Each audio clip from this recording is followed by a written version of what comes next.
Thank you so much, ladies and gentlemen from press.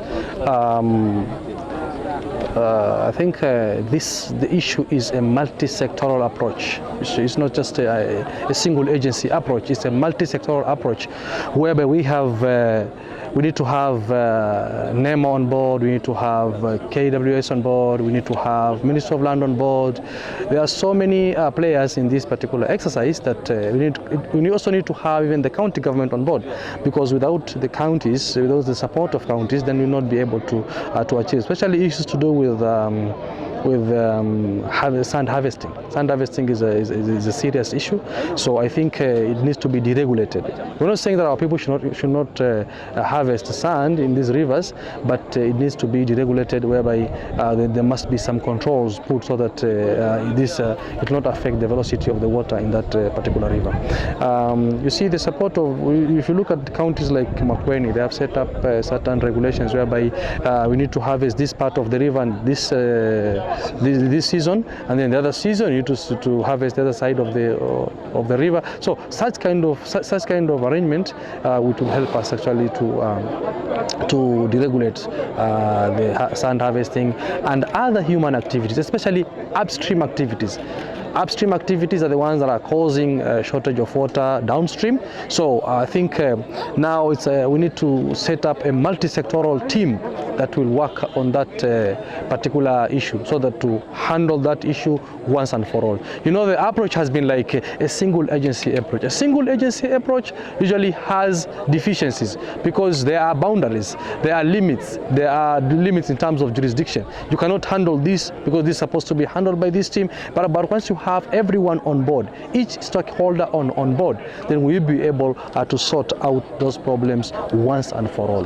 But having a single agency approach will not solve the problem, because you'll have deficiencies in terms of implementation of that particular program.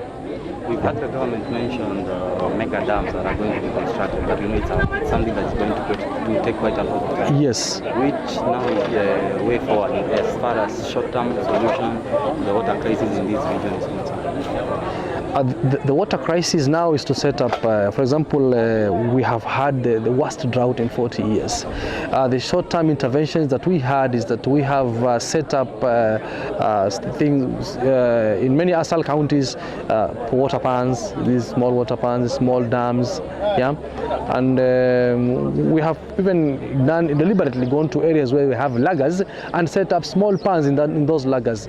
Yeah, for example, like Enda, they have implemented some boreholes, construction, some small water pans in areas like Marsabit and some parts of Lake Ipia and Samburu, just to mitigate the effects of this particular the effects of drought and water shortage.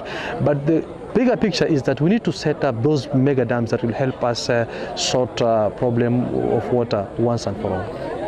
Maybe do you foresee any plans by the government to possibly reduce the cost of water, especially for pastoralists? Because we saw quite a while ago the Ministry of the Interior increased the charges charged on those abstracted water from.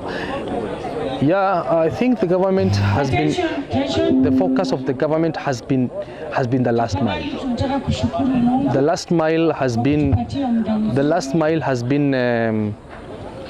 the main thing for the government. So once we have that last mile connectivity achieved, then we'll be able to solve the issue of costing in terms of water service provision. Otherwise, if the issue of last mile is not sorted, then we will not be able to solve the issue of cost, because the cost will always escalate. But now the government has deliberately set up funds so that they can help in the same way we have done for electricity, then it can be done for water and other things. The strategy is to set up, is to start fast, small, then grow. Start small, then grow with resources, with the subject to availability of resources. But the resources should be made available, because you can't say that you don't have resources while we can do other things. Then we must provide resources for the most efficient need of ours, and that is this particular initiative. I think when it comes to security, we can't say that it's 100% secure, but the government is really trying to make sure that it's flushing out the bandits from the hides. as a country we have suffered for long with these issues, but now I think there has been a deliberate effort done by the Interior Ministry to make sure that they flush out all bandits from their heights. So I think it's just a step. It has been one step at a time being taken to sort out the entire thing. So within short time, it will be sorted. As the State Department, we have been actually championing the resilience building for our communities in Asals. And one way you can actually initiate a resilience building is by engaging these pastoralists into what we call now modern pastoralism or agro-pastoralism, whereby they engage in agriculture at the same time, they engage in farming at the same time pastoralism, so that you don't push them away from their way of doing things, but they should do it. They should do their way of their traditional way of pastoral. They should do the traditional pastoralism, at the same time do modern livestock keeping practices and even engage in farming. Yeah, thank you.